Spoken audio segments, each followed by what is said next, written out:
So ini generasi Gen Z nak cakap dekat Alpha.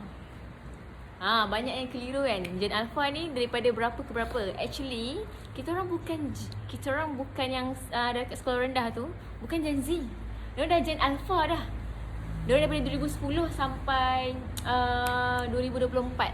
Tak silap. Macam tu. That's mean 2010. Yang sekarang ni form 4, yang dah nak masuk form 5 dah. Okay, so dekat sekolah tu Gen Alpha bukan Gen Z. Jangan samakan dengan kita orang. Yang tak okay, tak ada apa. Gen Alpha kat sekolah tu. Okay, so pesanan Gen Z untuk Gen Alpha. Yang pertama, tolong makan carrot. Makan carrot. Jangan buat talk banyak sangat.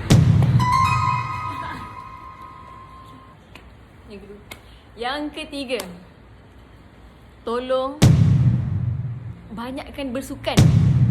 Stand up gym sekarang. Yang keempat, yang last sekali, jangan suka ponteng sekolah. Macam tu. Sebab memang banyak Gen Alpha sekarang ni yang tak ada semangat belajar. So ingat 4 benda ni. Video ni untuk korang. Okay, Gen Alpha, Gen Z tu Gen Alpha. Ingat Okay, bye. Tak marah. Nasihat. Itu tak ada maaf lain. Tak marah, share je.